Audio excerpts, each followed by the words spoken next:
Buen día, estimados estudiantes y padres de familia. Continuamos trabajando el proyecto humanístico número 2 en la semana número 4 en el área de estudios sociales. El objetivo, los estudiantes comprenderán que la producción y consumo responsable construyen sociedades sostenibles a través de acuerdos colectivos y participativos. Tema: contribuyo responsablemente al desarrollo sostenible de mi comunidad. Hoy vamos a analizar un tema muy interesante como lo es las grandes culturas andinas. ¿Sabías que los grupos humanos que habitaron los Andes del norte, los actuales territorios de Colombia y Ecuador, llegaron a tener sistemas de gobierno estatal y en algunos casos formaron confederaciones, pero no desarrollaron imperios? En los grandes Andes del sur, al este y sur de Bolivia, el norte de Argentina y el norte y centro de Chile, no hubo estados. Los imperios conquistadores surgieron de los Andes centrales actuales Perú y Chile. Vamos a ver algunas diferencias entre las culturas mesoamericanas, ¿sí? De Mesoamérica y las culturas andinas, ¿sí? Las culturas andinas se diferencian de las de Mesoamérica, ¿sí? Por algunos rasgos. Por ejemplo, tuvieron además del maíz otra gran fuente alimenticia, los tubérculos, ¿sí? En especial la papa, ¿sí? Esos eran desconocidos en Mesoamérica. Usaron el palo de cavar acá en América Andina, el destripaterrones y la taglia, ¿sí? Que es el arado de pie, ya para arar la tierra. También acá en América Andina tuvieron las llamas, las alpacas, ¿sí? Que son los camélidos que proveían de lana, carne y medio de carga, ¿sí? Esos no existieron en Mesoamérica. En cambio, los mesoamericanos, ellos domesticaron al pavo. Hicieron uso intensivo de terrazas y andenes de cultivo, ¿sí? Como pueden observar en la imagen. Aplicaron técnicas de deshidratación, como el chuño o papa chuna, ¿sí? Y el charqui, que era la carne disecada, ¿sí? Y almacenaban los alimentos.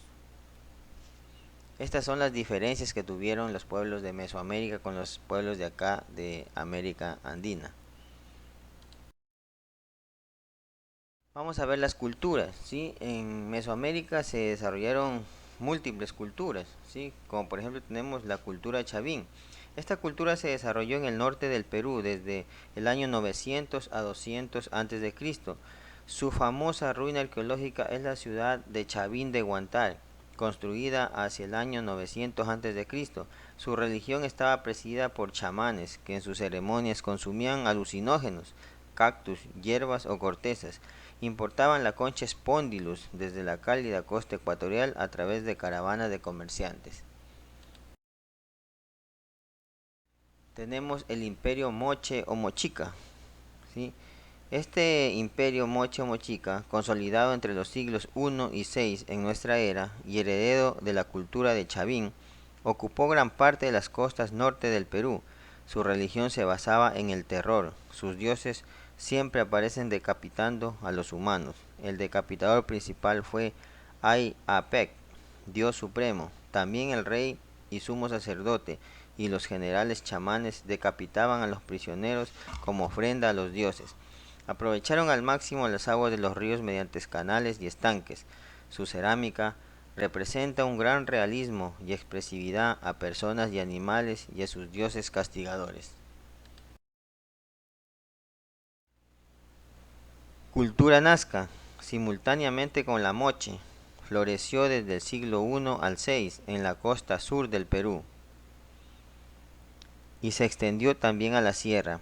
Logró traer agua desde lo alto de las montañas por más de 40 acueductos, algunos de ellos subterráneos para evitar la evaporación. Fue una cultura guerrera que mutilaba a sus prisioneros. Además, como rito chamánico y basado en alimentos astronómicos, realizaron kilómetros de trazos en las pampas de Nazca, formando figuras de hombres, animales y plantas de varios kilómetros de largo, cuya precisión asombra al mundo aún en la actualidad.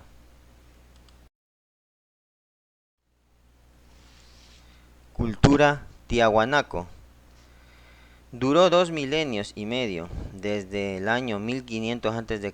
hasta 950 después de Cristo, cuando colapsó repentinamente. Su capital, en una planicie del norte del inmenso lago Titicaca, fue Tiahuanaco, que llegó a tener 40.000 habitantes. Su territorio comprendió casi todo el altiplano andino, hasta la costa del Océano Pacífico, partes de los actuales Bolivia, Perú y Chile. Fue la pionera en los productos de bronce, lo que le dio una gran ventaja militar. Desde el año 700 a 1200 participó de un imperio conjunto con los Wari.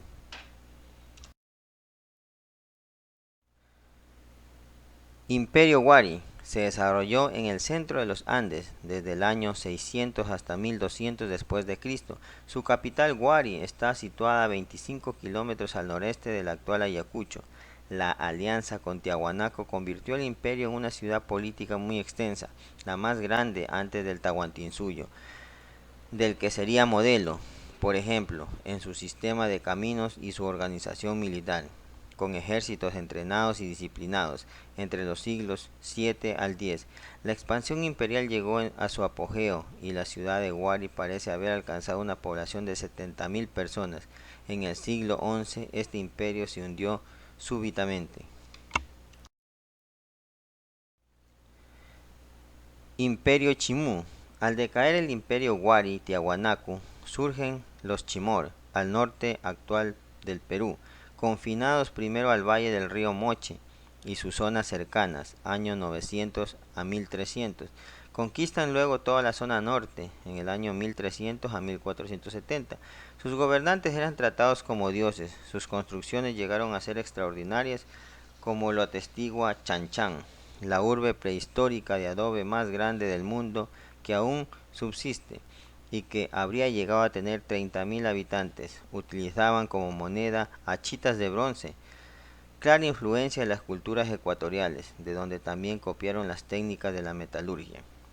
Hacia mediados del siglo XV los Chimor fueron derrotados por los incas, quienes se llevaron a miles de orfebres al Cusco. Cuando llegó el español Francisco Pizarro, 100 años después, la ciudad había sido abandonada en su mayor parte, pero los conquistadores encontraron muros pasadizos y puertas adoradas con metales preciosos, adornos que fueron extraídos y fundidos de inmediato.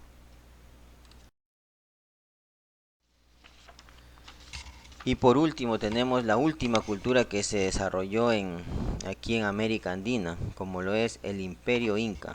¿Sí? Este Imperio Inca, como vemos en el mapa, pues se dividió, ¿no es cierto?, en cuatro partes, tanto norte, sur, este y oeste. Al norte estaba el Chinchasuyo, al sur el Collasuyo, al este el Antisuyo y al oeste el Contisuyo. ¿Sí? El Capac Inca era el poderoso Inca, Izapa Inca, el único. Así llamaban sus súbditos, entre otros títulos, al soberano del imperio más extenso, avanzado e implacable de la América precolombina. El emperador era la máxima autoridad del imperio e hijo del sol, divinidad suprema. Tenía a su mando a su jefe ejecutivo del Estado y un consejo de nobles presidido por un sumo sacerdote que reemplazaba al Inca en su ausencia. Los jefes eran los curacas de cada provincia, tenía cierta autonomía en asuntos locales, pero su mandato no podía contravenir al Inca. La capital era el Cusco. Se convirtió en una ciudad magnífica, llena de templos y palacios, algunos de ellos existentes hasta hoy, aunque como parte de edificaciones españolas. En la concepción doble de las sociedades andinas, igual que sucedía en los demás imperios, todo estaba dividido en mitades opuestas y complementarias, lo de arriba y lo de abajo. Esta idea, que sobrevivió incluso a la conquista española, servía también para construir las ciudades. Cusco no podría ser la excepción, así que había dos partes en la ciudad, Anán arriba y Urín abajo. Justamente las dinastías de los incas dependieron de su origen en una parte de la ciudad. Una de las herencias que los incas debían, ¿sí?, al imperio Wari era el sistema de caminos a través de los Andes, que ellos mejoraron considerablemente para salvar ríos y quebradas. Armaban rápidamente puentes colgantes hechos de sogas que permitían el paso de sus ejércitos, de sus chasquis, de las cargas de tributos que cobraban. Es conocido que la producción total de una comunidad se dividía en tres partes, una para el pueblo, otra para el sol y otra para el Inca. Ello quiere decir que se expropiaban 2/3 de la producción local. Los incas, sin embargo, hacían reservas de granos que podrían repartir en caso de malas cosechas a otras partes del imperio.